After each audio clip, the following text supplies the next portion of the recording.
Hey, it's me. Before we get started today, small favor. We've been doing this podcast for almost 2 years. And as it turns out, there's a lot of you out there listening. We are very grateful for that. But we want to know more about who you are. That way, maybe we can make more shows you like. So take a couple of minutes and fill out the Seattle Now listener survey, okay? You can find the link in the show notes of today's episode. And thanks. Hey, good morning. It's Patricia Murphy. It's Wednesday. This is Seattle Now. Even though the city has tried to make it safer for pedestrians to get around, the number of people killed after being hit by a car is going up. KUOW's Gracie Todd will tell us the many reasons why and how we might head it off in a moment. But first, let's get you caught up. The Omicron schools crunch keeps crunching parents, teachers, and students.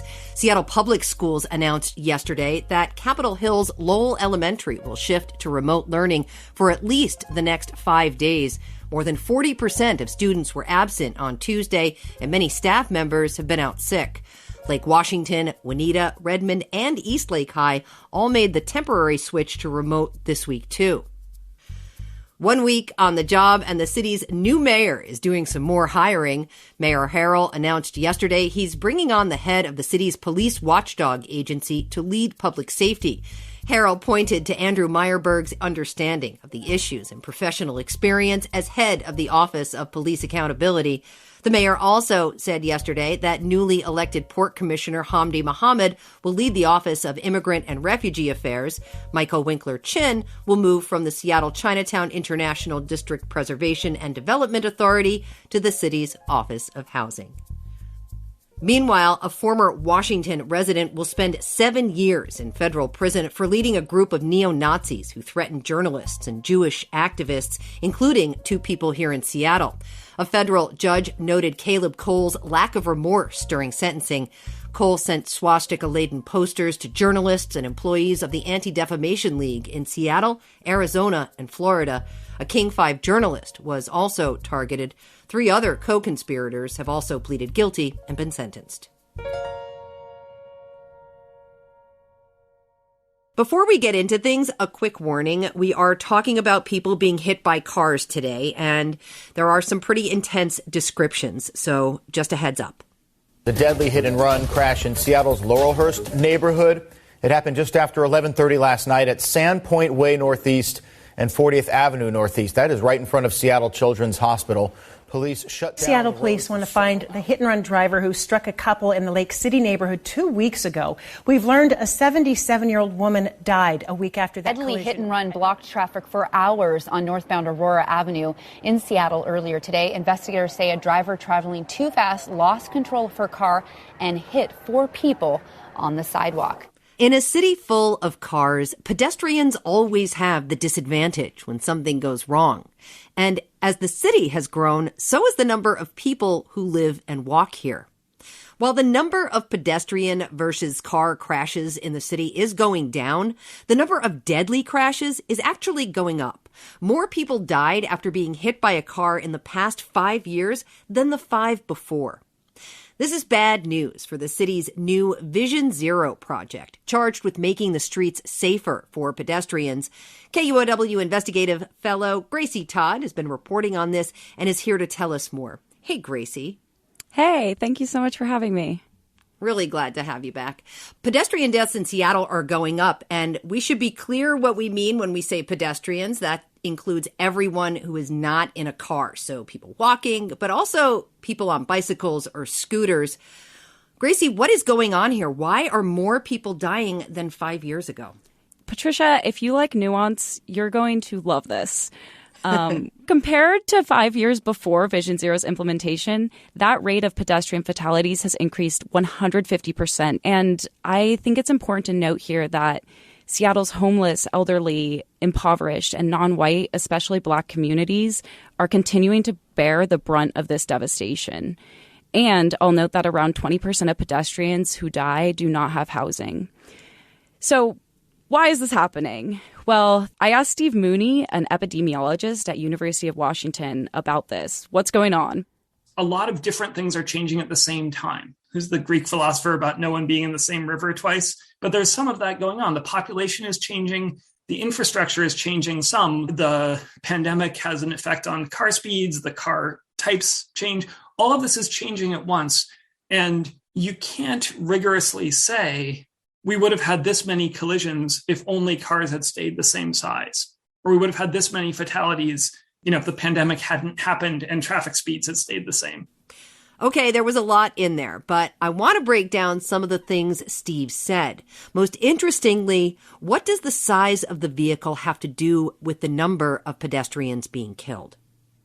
Yeah, so I think vehicle size is really interesting and has been somewhat underdiscussed or underreported. But collisions involving heavier vehicles tend to be more fatal. The higher that a hood hits a pedestrian, the more likely it is that they'll be knocked back in ways that are more likely to cause a traumatic brain injury. And this is gruesome, but the biomechanics of folding over the front of a hood versus being knocked backwards by a taller hood are different. And this is not my area of research, but it's my understanding that the increase in hood size both decreases visibility for drivers and a during event element, in the sense that the way that the actual impact happens increases the harm to the pedestrian. So here in Seattle, using data obtained from the state's Department of Transportation, I found that heavier passenger cars, things like trucks, SUVs, those are involved in around 30% of non-fatal pedestrian collisions, but then about 40% of fatal pedestrian collisions. So there's this overrepresentation in large vehicles being involved in fatalities. And that's also true for buses and trucks. And this pattern is also similar to what we're seeing at a national level. We know that over time, vehicles are getting larger and larger types of vehicles are getting more popular. So this is already perhaps starting to play into this trend of increasing fatalities, and it may very well continue to do so.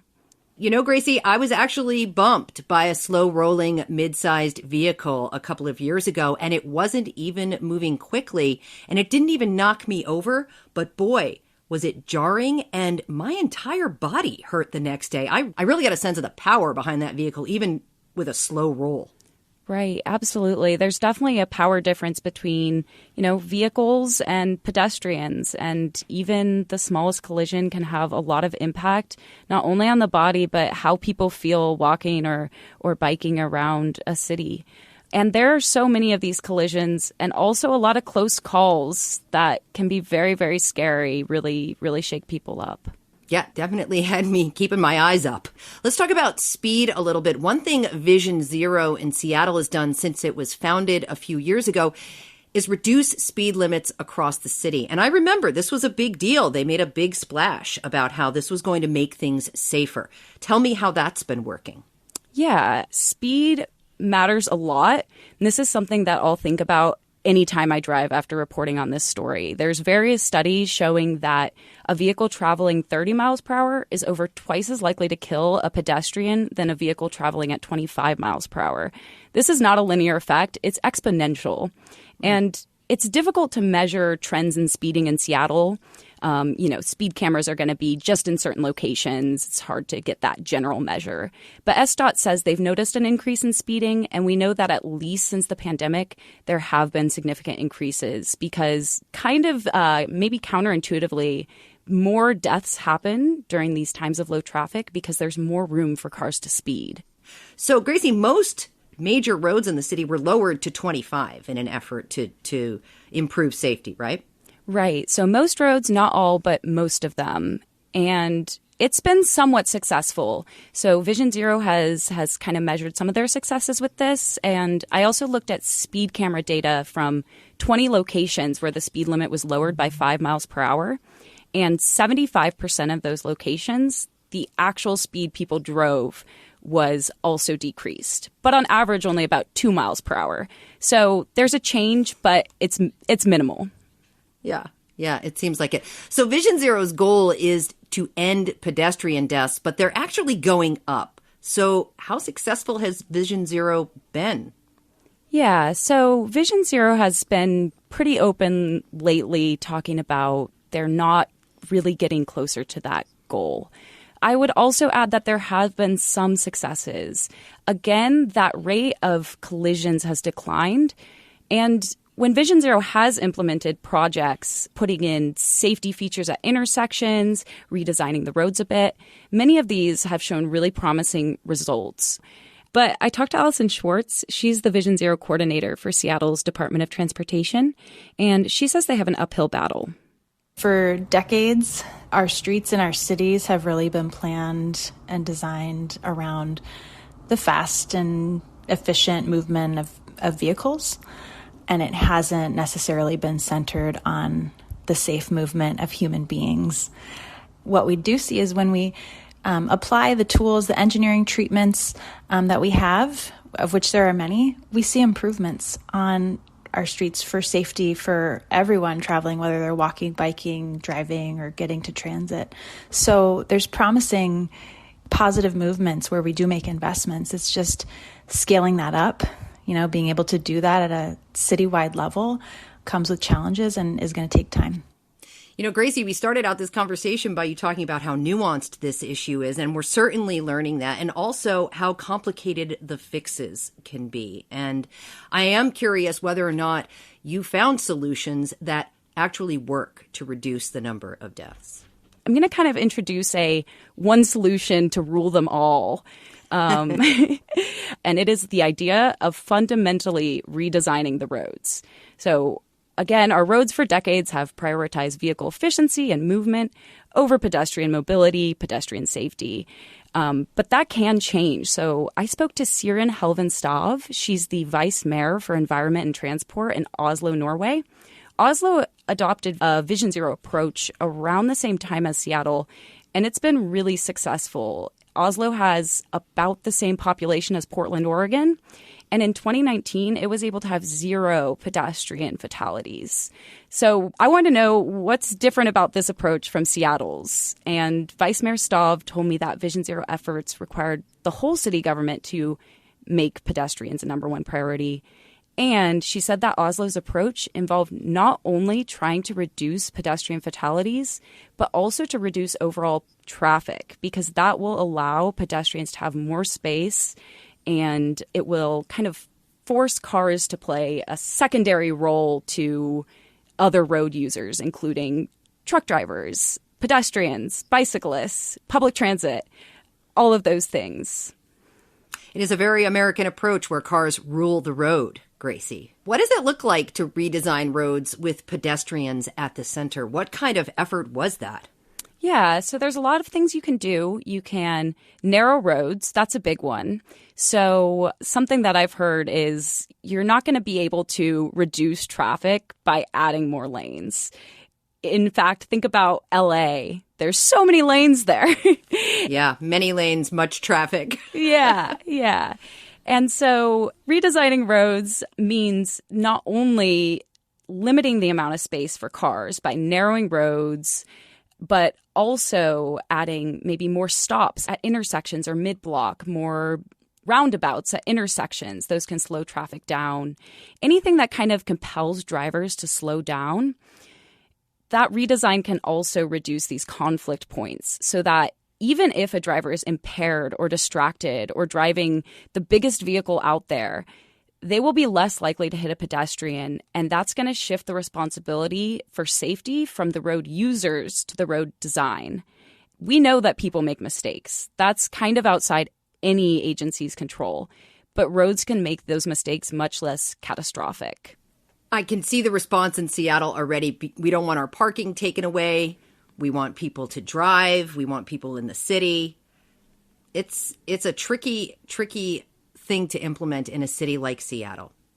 Yeah, absolutely. And I think we would have to not only say, if you're somebody who mostly relies on driving, this would make it more difficult. But if we do it in conjunction with adding more public transit lines and increasing ease of access to things like maybe car share or, more space for pedestrians, then Seattle, I think, would need to show everybody how they can benefit, whether or not they've traditionally been somebody who's relied on a vehicle or on public transit or their body to get around. Yeah, and that's going to take a lot more than one Vision Zero office staffed with people, Gracie. Really appreciate your time. KUOW investigative fellow Gracie Todd. Great reporting. Thank you. Thank you so much. Thanks for listening to Seattle Now. Clare McGrane and Diana Opong produced today's show. Matt Jorgensen does our theme music. Special thank you to King 5 and Fox 13 for the audio you heard at the top of the show. I'm Patricia Murphy. See you tomorrow.